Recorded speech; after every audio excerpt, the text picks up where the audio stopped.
Who is the greatest Jedi of all time, and what does that question really mean? What defines greatness in the context of a Jedi, and how does that differ from how we view greatness in the real world as it relates to people and their behaviors? When I think about greatness, I often gravitate towards sports. I think of figures like Michael Jordan, Tom Brady, and Serena Williams. That's not to say that those individuals are greater than other icons of other areas, because they're not necessarily, but sports provide us with a rough set of criteria with which we can evaluate one's level of greatness in other areas. This is a conversation about GOATs, about masters of their craft who reached the pinnacle, sustained those levels for a considerable length of time, and then, when they walked away, they left a legacy that would inspire generations to come. These are the immortals, who will be remembered long after their time. And I think those parameters serve as a solid foundation of criteria which we can use to evaluate the greatness of a Jedi. But for the Jedi, it goes even deeper than that. It's not necessarily just about one's accomplishments or the level of power they possessed. Yoda tells us this flat out in The Empire Strikes Back when he tells Luke that wars don't make one great. And in my opinion, Anakin Skywalker is living proof of that. Here we had a tremendous warrior who wielded an exceptional amount of power and had enough accomplishments to fill a library all on his own. But that success went to his head. He craved power and recognition. He didn't just want to win, he wanted everyone to know how great he was. And even when his adversaries did submit to his power, it was never enough. Anakin needed control. His arrogance and his fear led to anger, anger led to hate, and hate led to suffering for him, for those he loved, and for the entire galaxy. The great tragedy of Anakin Skywalker is that he was supposed to become the greatest Jedi of all time, but instead he did the exact opposite, destroying the Jedi Order and becoming an eternally wounded and emotionally broken Sith Lord who craved everything that the Jedi stood against. For this reason, while Anakin was a talented, highly skilled, successful, and revered Jedi Knight, he could never possibly be considered the greatest Jedi of all time from this point of view. Anakin Skywalker is the example of what can happen to a Jedi who flies at his own pace, dances to the beat of his own drum, and ignores the values that make the Jedi who they are. So, if Anakin Skywalker, the Chosen One himself, is out of the running, who is in consideration for this title? Ironically, it is the Jedi who have no interest in their place on this sort of list who have the best arguments, the selfless characters who act in the best interest of others and don't care what anyone else thinks about them. And with that in mind, wise and devoted Jedi Masters like Yoda and Obi-Wan, powerful and celebrated legends like Luke and Rey, and Mavericks who followed their instincts even if they defied the expectations of their superiors like Qui-Gon Jinn and Ahsoka Tano, emerge as prime candidates. All of these characters did their very best to serve the Force in the way that they believed a Jedi should. Of course, we know that Ahsoka is not technically a Jedi, but she certainly was for some time, and she still continued to behave like one for most of her life. She used her power for good, she wielded lightsabers, she worked alongside other Jedi, confiding in some and passing on her knowledge to others. For all intents and purposes when it comes to this discussion, Ahsoka is a Jedi to me, and a very good one at that. Over time, she develops a profound and unique connection to the Force, she becomes an elite lightsaber duelist, she deserves a seat at this table. However, I personally don't think she matches up to those at the very top of this discussion when we look at their collections of power, knowledge, experience, and ability to lead and inspire. For me, after a lot of hair splitting, this conversation eventually dwindles down to three characters: Yoda, Luke Skywalker, and Obi-Wan Kenobi. Qui-Gon is often revered as the greatest Jedi by fans, and he does deserve consideration, but he doesn't quite do it for me. I just don't think we've seen enough from him to give him that title. Rey has done great things in the short time we've known her, but she simply hasn't done it for long enough to really be in the GOAT conversation. Kanan Jarrus is another name I often see brought up, and while I can see an argument for him, I just don't think he measures up to the top tier Jedi we know. Mace Windu is another one we could throw in there, but again, I don't think we've seen quite enough from him, and like Yoda, he was a high-ranking member on the Jedi Council when the Empire rose to power, and he definitely made some critical mistakes during that time. And if we were to just pick the greatest or most powerful Jedi from this era, then we would probably default to Yoda, not Mace Windu. So for those reasons, I would eliminate Mace from this discussion as well. When we come to the three aforementioned characters, there are a few things that set them apart from the pack. Yoda, like I alluded to, was the Grand Master of the Jedi Order when the Jedi were at the height of their powers. He was one of, if not the wisest, most powerful Jedi we've ever seen. But also, like I just said, he was at the head of the Jedi Order when it collapsed.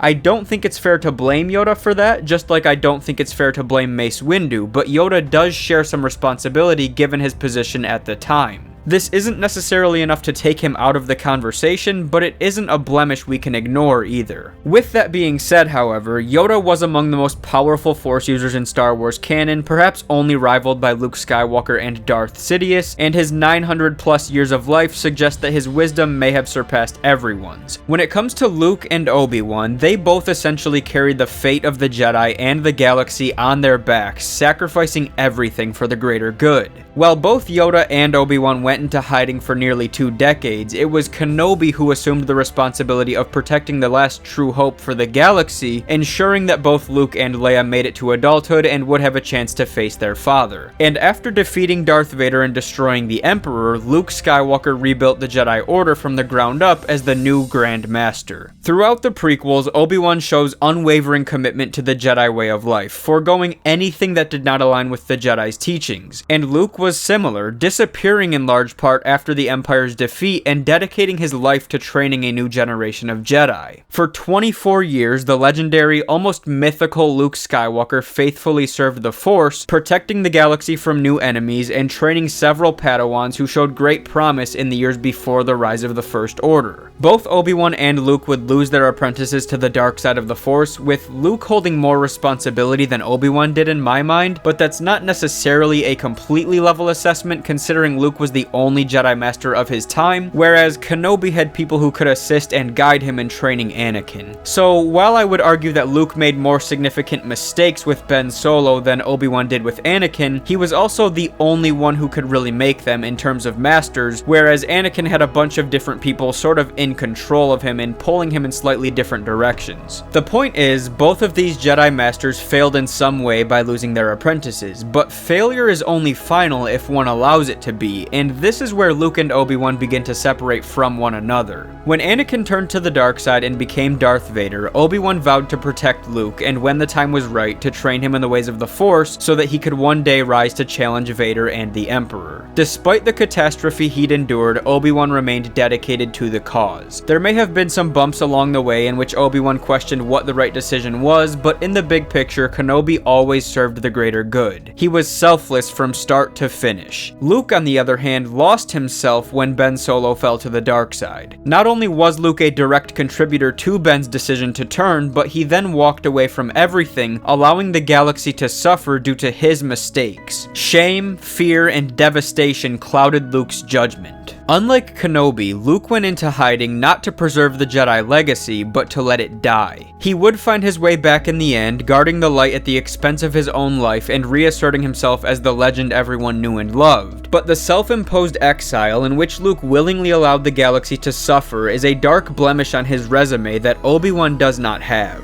Despite this, however, there is still a strong argument to be made for Luke Skywalker. The accomplishment of confronting the two most evil men in the galaxy by himself, bringing them down, and emerging as the lone survivor is something even the great Obi-Wan Kenobi cannot relate to. Luke also destroyed the first Death Star and, as previously mentioned, rebuilt the Jedi Order on his own. Again, things that Obi-Wan didn't do. Despite Kenobi's considerable skill, it is also Luke who takes the cake when it comes to sheer power in the Force. I would argue that Luke Skywalker ascended to levels of greatness in terms of strength and accomplishments that far surpassed anything Obi-Wan ever did, but he also fell into a pit much deeper than Kenobi ever did. Luke's highs were astronomical, but his low was very low. Meanwhile, Obi-Wan's path was more steady as his commitment to the light and to the Jedi was unwavering. This is a matter of personal preference. I don't think you can really go wrong with any of these three characters. It just depends on what you value most, whether it be power, knowledge, or wisdom, or resume, and which of those factors is least important to you. Luke is my favorite Jedi, and so I am a little biased here, but my preference for the greatest Jedi title has always been Luke. He has the power, the knowledge, the resume, and he's arguably more revered by the galaxy at large than any Jedi ever was. I think the fact that Luke disappeared retired for 6 years and essentially gave up on himself could give Obi-Wan the edge, but at the end of the day, Luke is remembered as the man who saved the galaxy multiple times over, and in many ways, Luke sort of became what Anakin was supposed to be. And so for that reason, I'm going to ride with Luke. And like I said, I do think a strong argument can be made for Yoda as well. The way I'd look at it is Yoda is the OG. He's the wisest and the most mysterious for sure of these three. Obi-Wan may be the best example for upcoming Jedi to follow. He's probably the one that newcomers can relate to the most, so he's a good role model for them to follow. And then Luke is almost like a godlike figure, a mythical legend whose impact changed the galaxy forever. He's the figure who comes to mind when you think Jedi, and that legacy is hard to deny. After those three, I do think there is a pretty steep drop-off, but I can't be mad at arguments for characters like Kanan or Qui-Gon either, because they were great, but there are levels to this, and to me, Luke, Obi-Wan, and Yoda are head and shoulders above the rest. But let me know who you guys think the greatest Jedi of all time is in the comments section below. Thank you all for watching, and remember, the Force will be with you